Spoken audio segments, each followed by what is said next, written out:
So I wanted to actually just off the cuff, no planning, no preparation, just have a conversation to start today's episode on something that I think is huge. I think it's massive, and that is our walking with God and the spiritual highs, the ups and downs. But really, how do I walk with God on fire for God on a consistent basis? Okay? So how do I walk with God on fire for him on a consistent basis?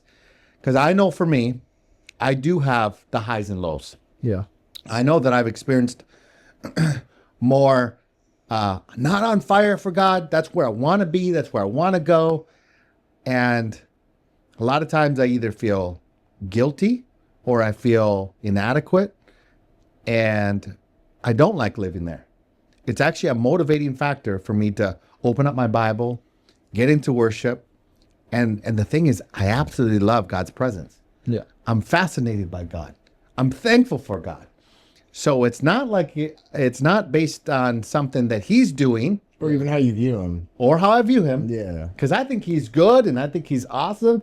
I've worked really hard to view God properly, so I don't see that as an issue. And we can go into that conversation too. Yeah. But what do you guys do to stay on fire for God? And I know that you guys probably have your ebbs and flows too. Let's be real here. For sure. Okay, so those who say that they don't have those ebb and flows, Yeah. and I don't find them as so negative as I used to.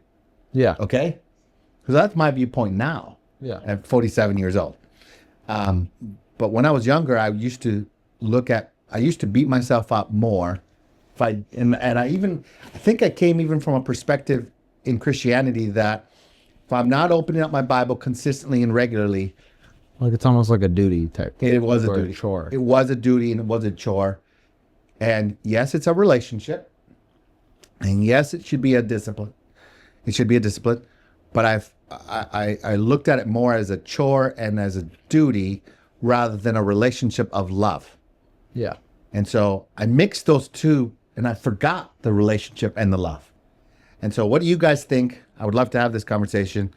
So start out with you, Michael. Okay. Yeah. Definitely. I definitely have my ebbs and flows of like highs and lows with God. But I would say just like a simple thing that I've learned is like you were saying, one, I don't really beat myself up about it. I almost think of it like my marriage. Like sometimes I'm super romantic with Hannah and I'll like remember to buy her flowers and write her notes.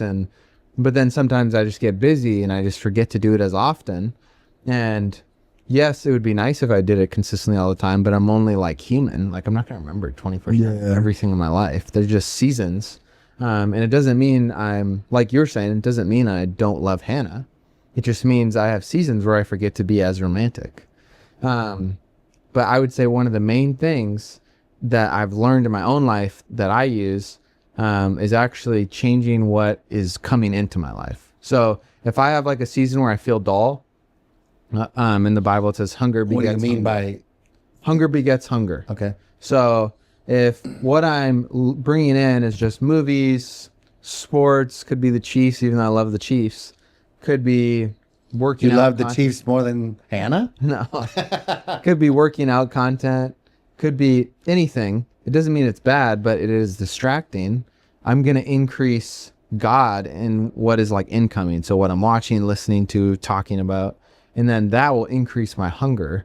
And it kind of just becomes like a, I actually find that it also just follows. keeps the hunger going. yeah. I mean, I've definitely had like I probably have the most all or nothing personality there is, but like I definitely had like very intense streaks with God, and then low, and then very intense, very low. Yeah. And I've been on the journey to become more consistent.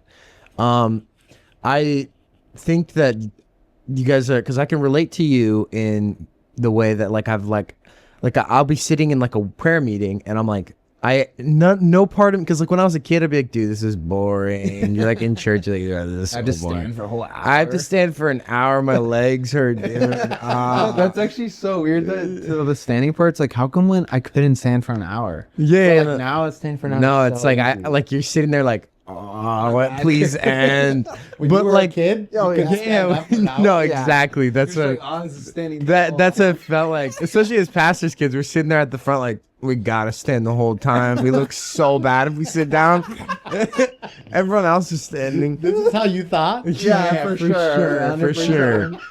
For sure. But like now, Because everybody was watching you. yeah, We're for standing sure. on the We're in front. We're in the front row, and it's like if we sit down, we're like, wait, it's just not cool. I would look over. And See, I'm if like, we were standing, it's also no, it you. wasn't that. No, No, it was so you. I remember one time I sat down, you're like, and you just stand up. And then I was like, my legs. No, it was not based on standing up. I'll be honest with you. My goal was always to see my kids worshiping God and to connect with God. And It's a good intention.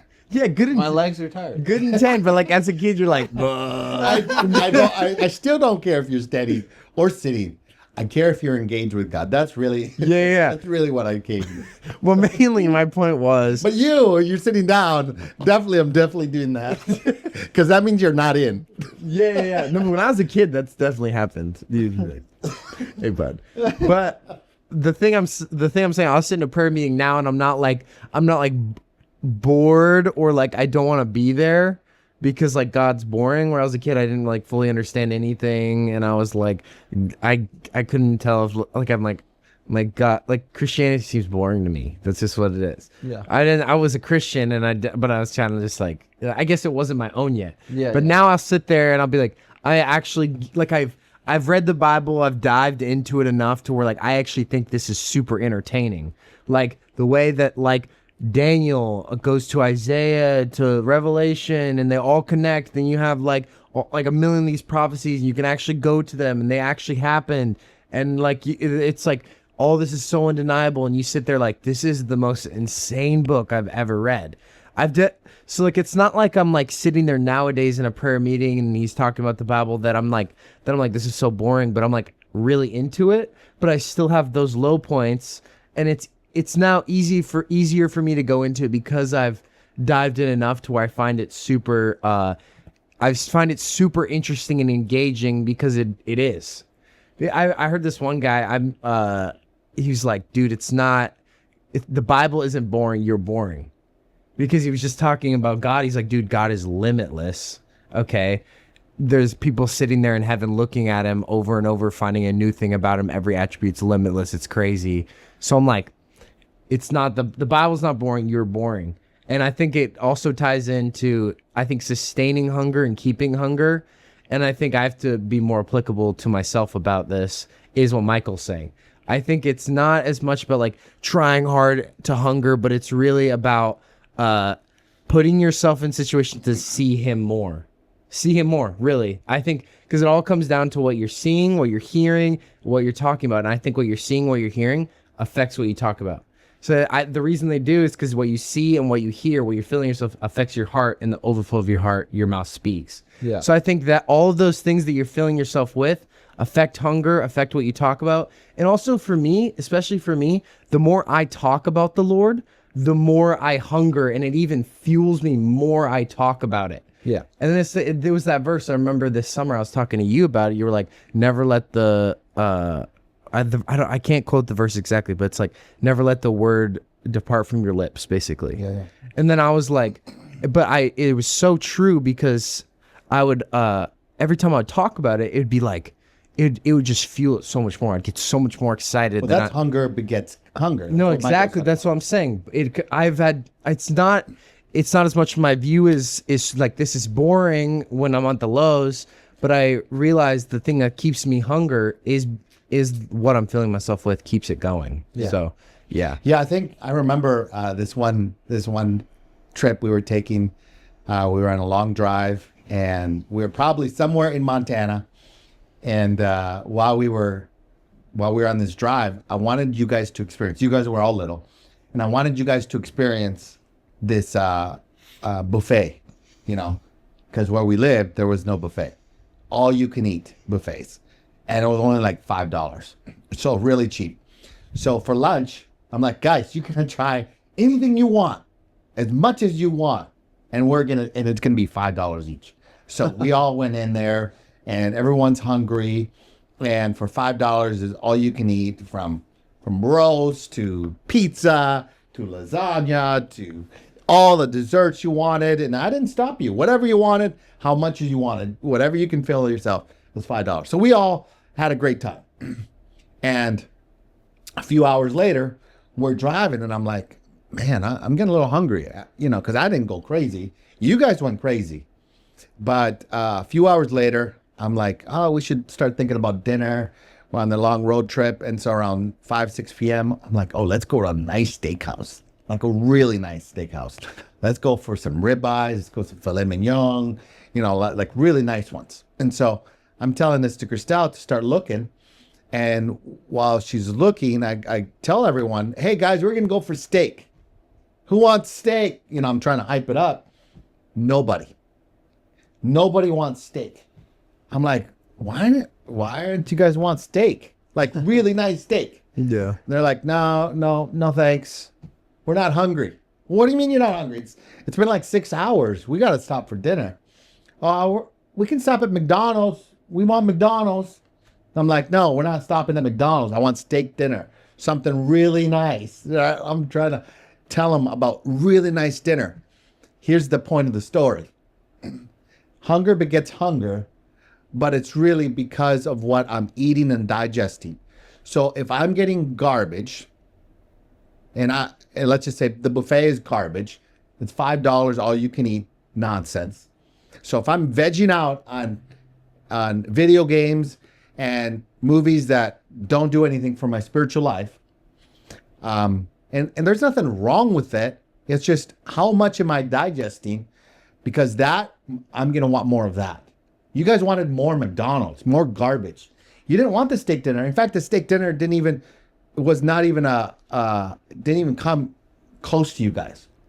Hunger begets hunger is because it's really, if I'm eating that stuff, if I'm putting that, like you're saying, so I'm kind of summarizing what I'm looking at, what I'm listening to, even what I'm talking about, the group that I'm talking with, all create hunger in me. Yeah. And the more I have that, the more hungry I am. So it's even like a conference. I've seen guys so many times go at a conference, and after 3 days, they're on fire. The same guy, 2-3 days later, not on fire. Why? Because for 3 days, they were just not digesting all the other crap. The buffet food. But they got to like make it a lifestyle to fill themselves with those Correct. things. Yeah. So sometimes it's discipline. I got to create new habits. Yeah. Yes. And sometimes it's also relationships. Are these relationships really helping me engage in Like God the people more? around you Yes. in your regular life. Right. Yeah. And sometimes it might mean like, hey, let's make a decision, guys. Let's read the Bible every day for a week at 6 a.m, 7 a.m. Not something crazy, okay? Because if it's too crazy, you won't do it. It won't last. You won't last.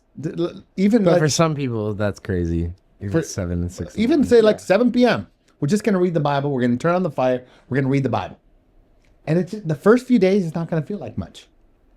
But then it's going to be more. And then more. And then the conversations. And then let's throw in a podcast. Yeah. And then all of a sudden, you're hungry. But also, if you also look at the other end of it, you'll see people, if they're filling themselves with a bunch of secular music, they end up talking bad. Their friends they're hanging out with are like just absolute doo-doo influences. And they're sitting there like, why am I depressed? Because they've been sitting in their couch, hanging out with bad friends, listening to depressing music and being like, why am I anxious? Why am I sad? Why do I feel lonely? That's because there's not a single thing that is filling in the choices you made, and they're just the little habits, but they ask themselves, why do I feel like this? I'm like, maybe it's because you watched that movie with that scene, and then that song with those words, and then that sleep schedule mixed with your friends are bad to talk to, and then you're like wondering why you're sitting there anxious. I'm like, I think it's also about like you'll get hunger from this end. It's kind of reaping what you sow, really. It is. Yeah, it's as basic as like you kind of get what you give. Yes. So yeah. Like I even remember you this summer. You were like calling me every other day about some Bible verse. Yeah. And it was because you were on a roof. You were listening to Corey Russell's podcast Yeah. for hours on end. And what's that going to reap? More hunger. Yeah. And then I would talk about it, You talk about it, fuel me more. and then it'll lead on another discussion. And then even the people I'm talking to are more into it. You're talking to Liz, you're talking to David, you're talking to. But also because now I'm one of the friends that are influencing them in a positive way, then they're going to be talking about it more, influence, and then it's just this, the same thing goes on the other end of the spectrum. Yeah, so if you're the most influential person around you, heck, this is gonna be good. So I say surround yourself with the right people, talk about that stuff, sign as many people up to that cause that you're wanting to go, and digest the right stuff. Watch where it can go.